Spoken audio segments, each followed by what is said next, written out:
Hi everyone and welcome back to the fantasyfootballfix.com YouTube channel with me, Tom Campbell. Super excited to say we've got Dan Bennett back on the channel to talk about Game Week 24. So without further ado, let's get right into it.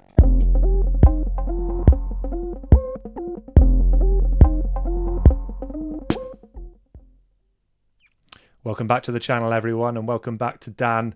Dan, we can see on screen, I was just saying to you off camera, we've added a little graph here to show the viewers how you've been getting on since the last time we've spoken, which I think was 3 game weeks ago. So how's the season been panning out for you since the last time we've spoken? Indeed, since the return, I guess, from football since the World Cup. Hey, Tom. Yeah, it was a good run since the World Cup. I had 5 green hours in a row. Okay. But unfortunately, a couple of game weeks took a couple of reds. It undone the hard work, but it's still very packed around my rank. Yeah. So I'm hoping it'll during the blank and double game week season, it'll bounce back pretty quickly. I'm sure it will, man. I'm sure it will. We had Craig on the channel recently and he was saying this is the time to be an FPL manager and to take advantage of all of those tools we have on fantasyfootballfix.com to help the more engaged managers get ahead and plan for those blank and doubles that we've got upcoming. So we're recording on Sunday evening, Dan. We're going to take a look at your team in just a second in terms of how you've been getting on in this double game week. But just in terms of how you think about those blanks and doubles, you're ranked around, as I say, around the sort of 250k mark. For people who are around that mark and similar, is now the time that you think this is the actual time you can really cash in? Or is it still a case of, long term, there's still heaps of opportunities down the stretch? How would you advise managers in terms of how they're feeling about their overall ranks right now? Yeah, I'm not particularly happy with my rank at the minute. Mm-hmm. I think my worst rank in about 15 years is 40k, 41k. Okay. So it's going to be tough, but I think I can get there. Yeah. There's still 15 game weeks left. So, I'd encourage everyone to just, even if you had a bad week like this week, just there's lots of game weeks to come. So, throw yourself into it. Yeah.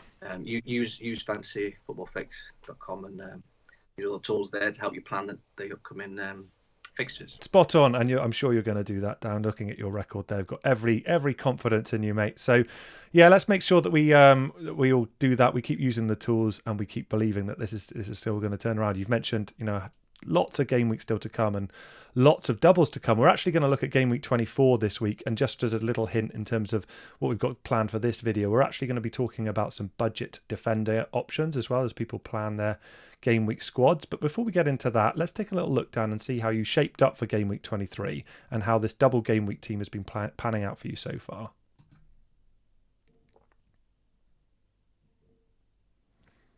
So I think we said off camera, didn't we, Dan? We said it's a good week to have a bad week, in that I'm not expecting many of the viewers, and certainly not myself, to have returned many points. I mean, it's been pretty slim pickings, hasn't it? What are your thoughts on the game week so far? Yeah, it's been pretty frustrating, but I think if you played Shaw, you've done all right. Mm-hmm. That was a good. You've done well there. I think it was marginal for a lot of us. I think. Yeah. For me, it was Botman over Shaw, and Man United today. Leeds put up almost 2 xg. Yeah. So, but Man United have been doing well, and as a Man United fan, I was glad to see them win. Yeah. But yeah, Shaw on the bench hurts, but. I guess if you had Mars as well, he did well today. He took the penalty instead of Haaland. So, I think a lot of people triple captain Haaland today. And they can feel hard done by there. But he has got another game against Arsenal. So, triple captain. Well, I mean, there's a lot of fallout, isn't there, Dan? I mean, we're looking at the team here. You've obviously captained Haaland there. He's got taken off at half time.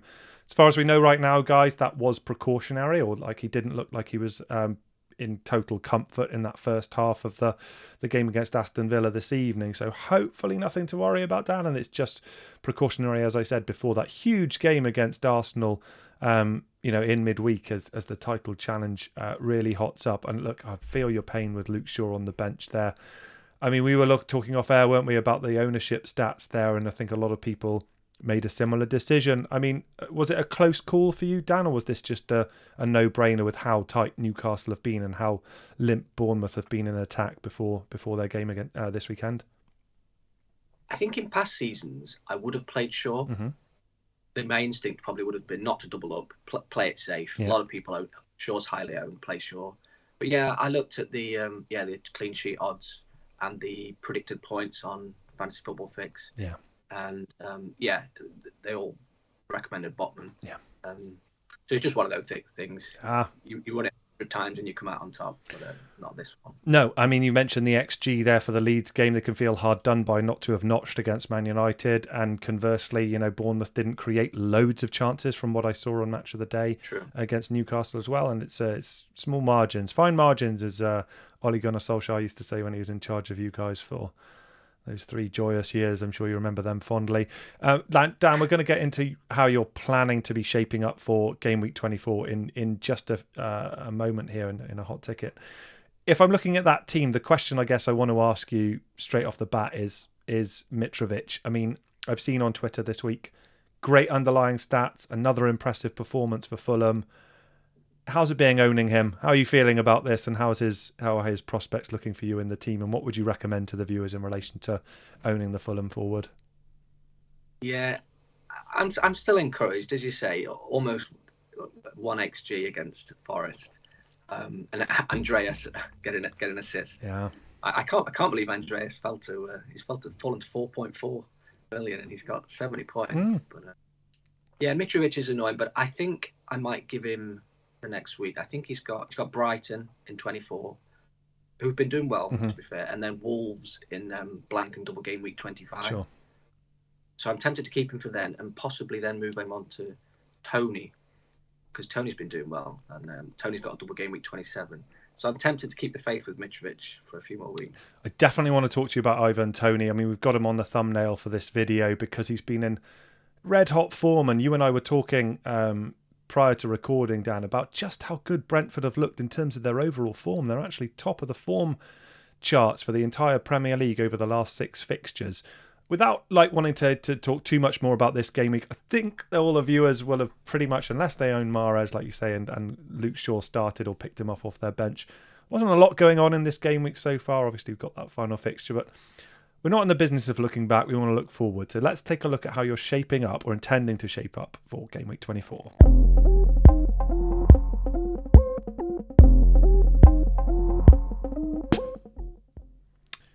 So on screen, guys, I think you'll see a pretty familiar setup here because, Dan, you are not expecting, and obviously things can change, there's another fixture, you're not expecting to make a move. Can you talk us through your thought process around that and whether or not you'd recommend that as a tactic for managers to deploy in terms of the upcoming doubles and blanks that follow game week 24? Yeah, so Shaw's coming in for Botman this time. Mm-hmm. Let's hope it's not the reverse. But yeah, Botman's got Liverpool, so yeah, he drops to the bench. Mm-hmm. But yeah, I think it's going to be important. We're going to look at blank and double game week 25. Yeah. So in game week 25, 4 teams blank and 4 teams double. But in game week 24, I think most of our teams will look okay. Sure. So if we can roll a transfer, I think that might be wise. And then, of course, 2 of the teams blanking in game week 25 are Newcastle and Manchester United. I've got 5 of their players.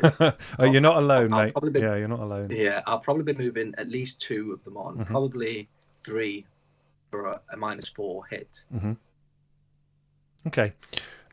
I mean, that's the thing that's leaping out, isn't it? In terms of 24, I mean, we looked at the on the fantasyfootballfix.com fixture analyzer. It ranks Newcastle bottom for the next 3 fixtures with that Liverpool game, as you say, upcoming. Liverpool haven't been super impressive, but you wouldn't describe it as necessarily an easy fixture. Then the blank, and then is it Man City? I think in the game week that follows there. So it's time to possibly be questioning them. They've not been in great form as well, have they, overall? So I can understand that. Man United, though, I think is a really interesting one, isn't it? Because they are returning points, aren't they? I don't think they were super impressive today against Leeds. But are you saying that to people who've trebled up, it's now time to exit stage left?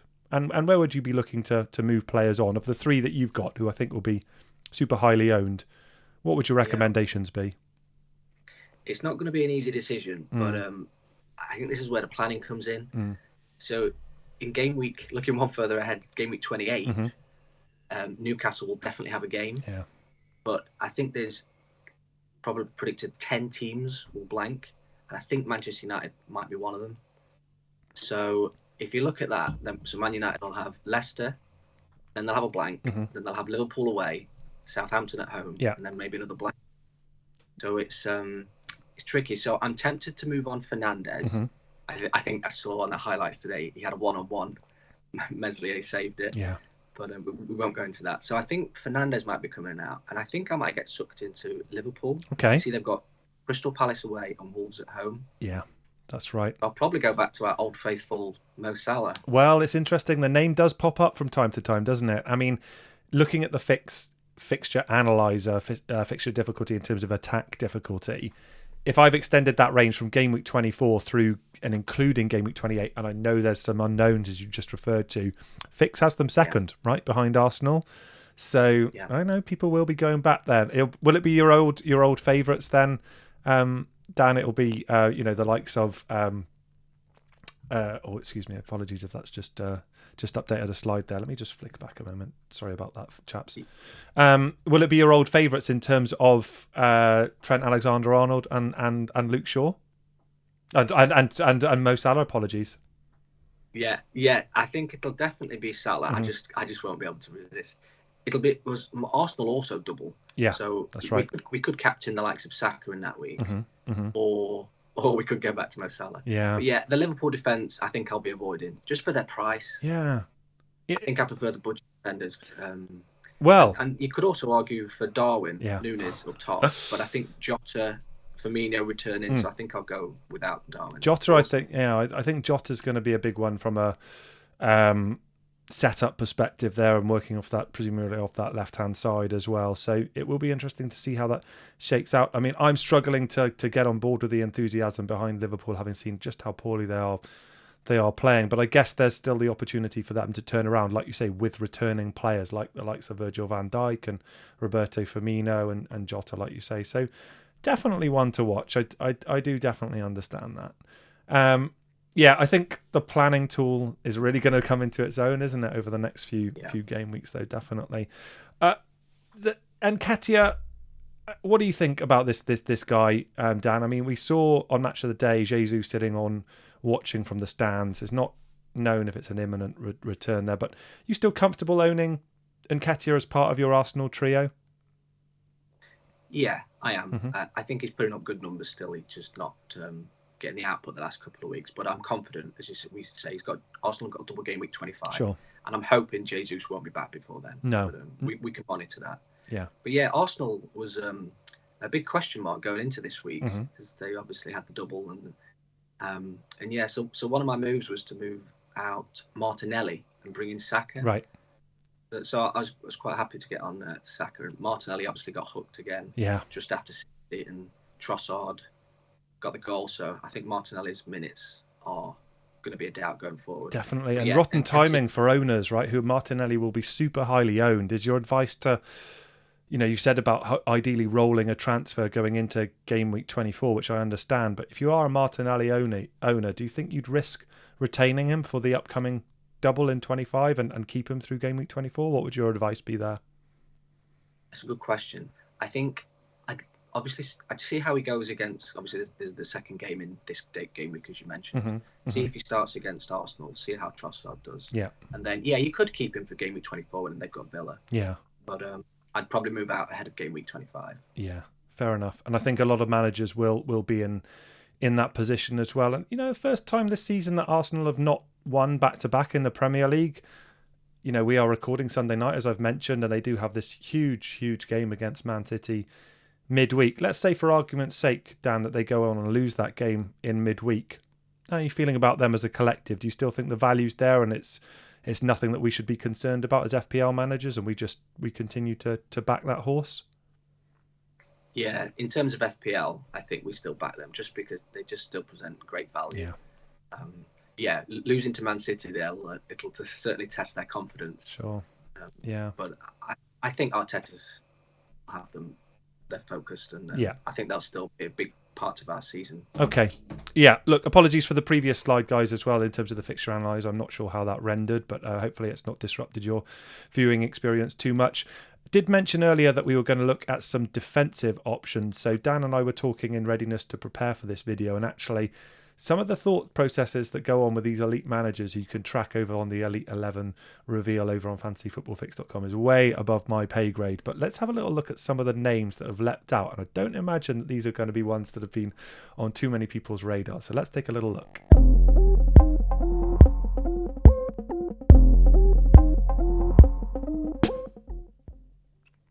So what we've done here, Dan, and for viewers, we've pulled together some stats in terms of some of the more cheap or budget-friendly defensive options. People, I think, will be looking to retain or hold transfers if they can going into Game Week 24.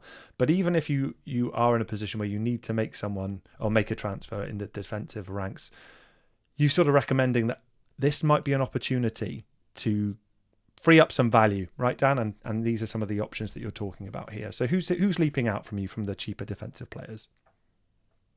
Yeah, so the name at the top of my list is probably Tarkowski, just because they've got a double in 25, which you can see on the graphic there, against Villa and Arsenal. Yeah.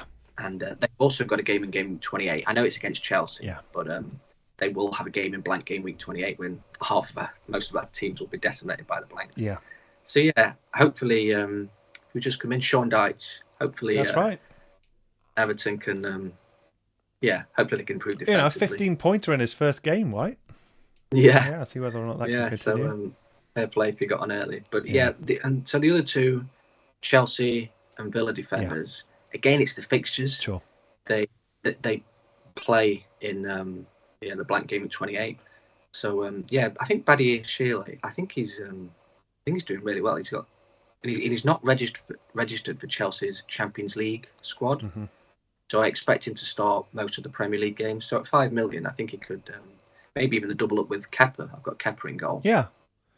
I mean, Thiago Silva's been getting a lot of attention, but obviously you're paying a little bit more for him. And at that age and with the Champions League about to come in and muddy the water as well, like you say, that's a real nuanced, benefit for Badia Shealy there as well. So, games-wise, I wouldn't be too alarmed at the number that we've got on screen on the graphic here because, he's not been in the club that long to be selected from, and Potter, we do know, tends to rotate things, but he's a name that's really leaping out. And Chelsea have been good defensively, right? I know the mighty West Ham were able to notch against them on the weekend, got to get that in there, but they're an intriguing one.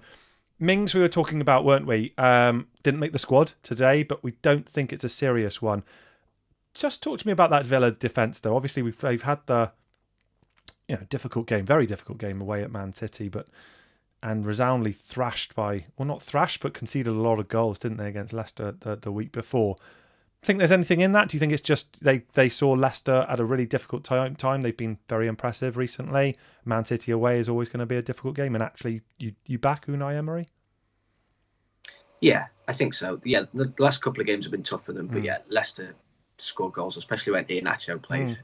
He could be FPL gold if he played more minutes. Yeah. But and against City, I think Chambers came in for Mings and he didn't do well for much. No, bless him. Tough assignment that, wasn't it?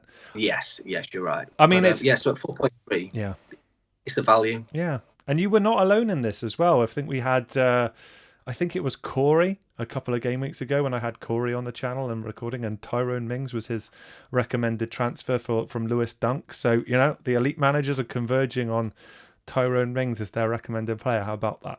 I mean, no one wanted to talk about defenders here, Dan, as well, but we also mentioned forwards as well. So Ivan Toney, we've talked about, as I say, he's on the thumbnail. You've got the likes of Nketiah. You're going to keep with Mitrovic. We don't know about the status of Haaland, but as an FPL option, I'm just intrigued. What do you think about Toney? Do you think he justifies his price, and do you think he could be someone that we just trust that this impending prospective banning over the gambling charges is not something to worry about? I was intrigued to get your thoughts about Ivan Toney as an FPL option. Yeah, I think the impending ban, I think we've just got to treat it as though it's not there for now until we hear something more. I think he's a great FPL option, especially for this upcoming game weeks. Yeah, and beyond into like the 32 and beyond.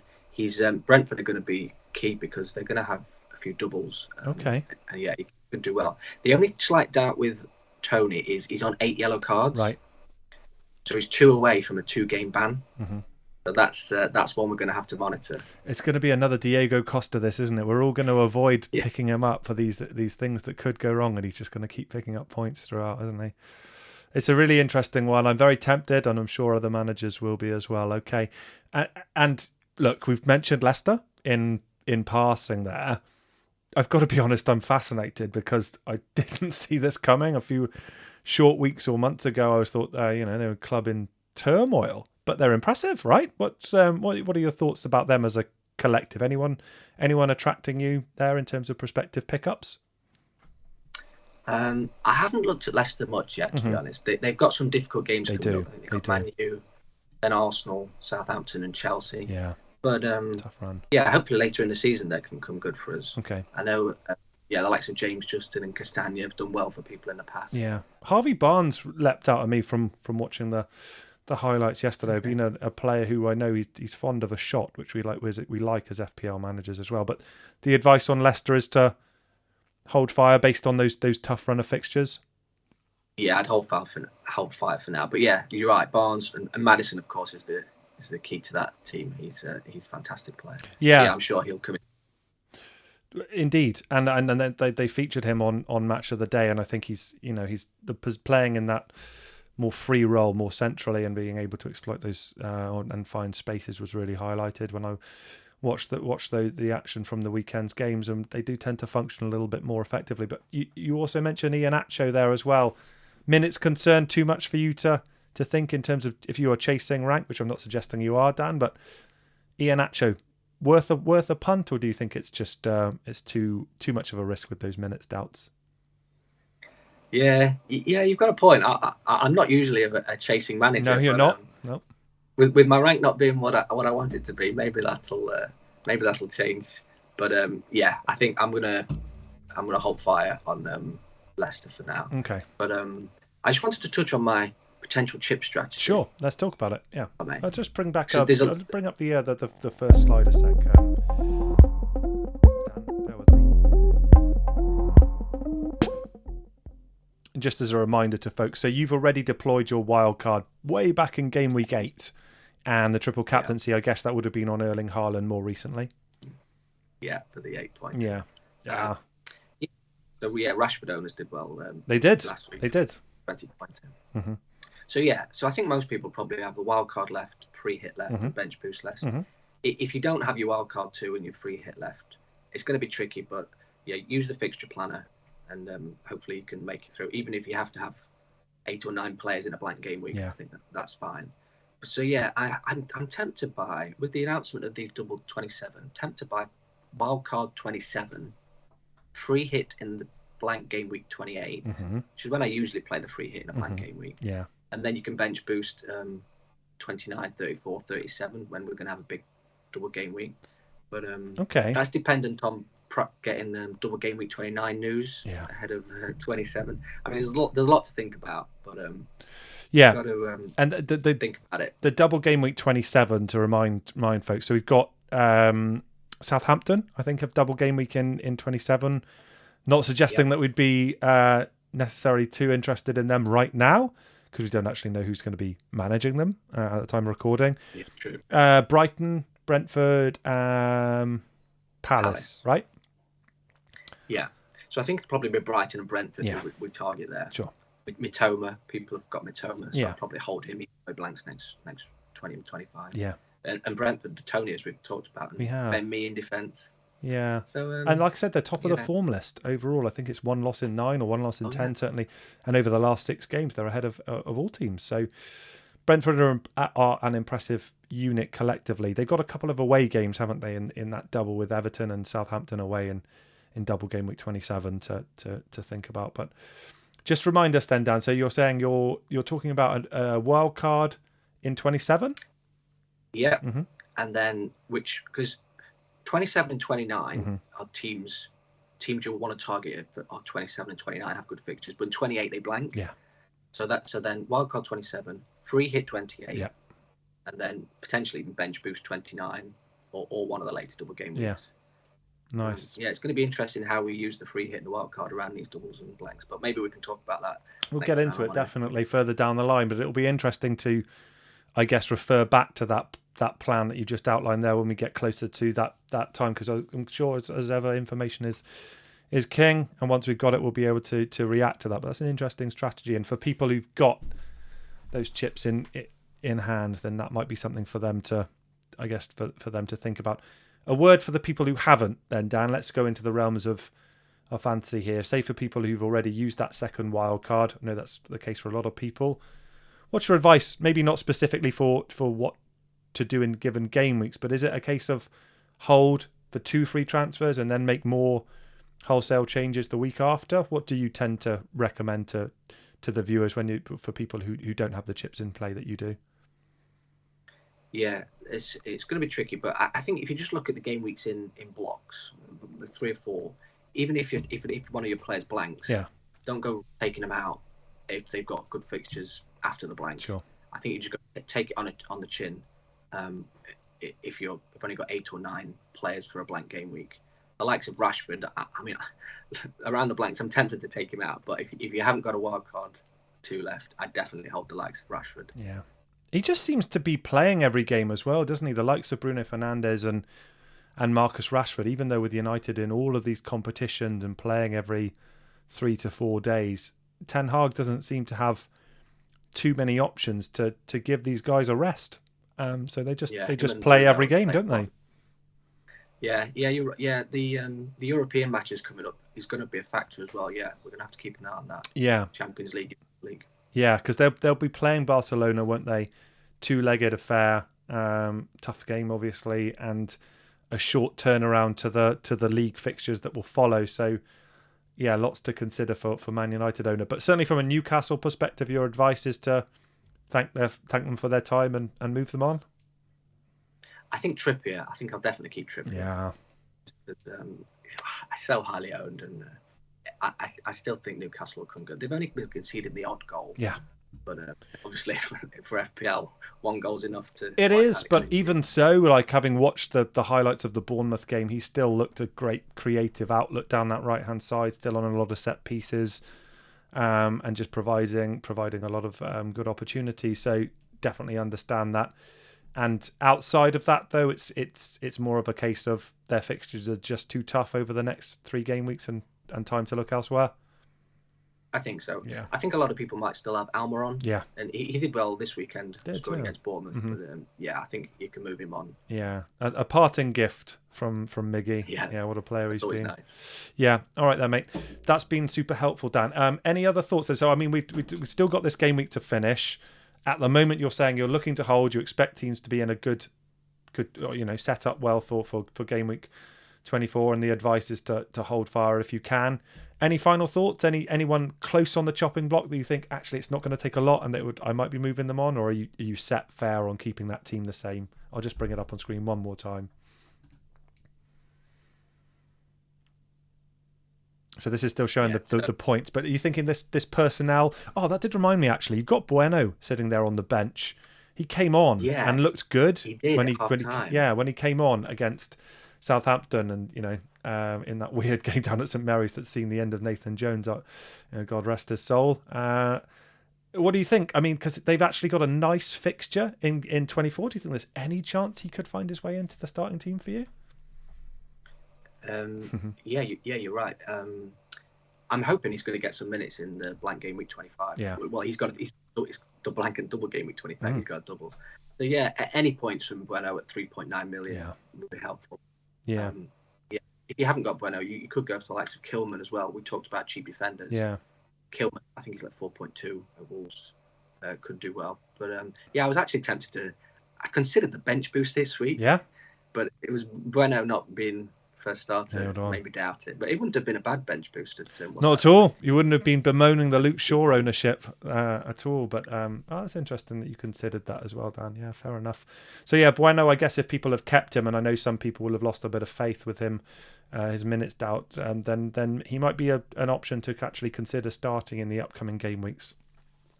Fingers crossed. Yeah. All right, Dan. Well, look, I'm looking forward to having you back on the channel again soon. We'll find out whether or not those chip plans have changed at all. We'll have to wait and see. And I'm sure that the graph that we've now got on that first slide is going to show nothing but an upward trend. I'm absolutely convinced of that. Guys, do please smash a like on the video on your way out. Do please leave a comment or a question down for Dan down below, and I'm sure he'll get back to you during the week.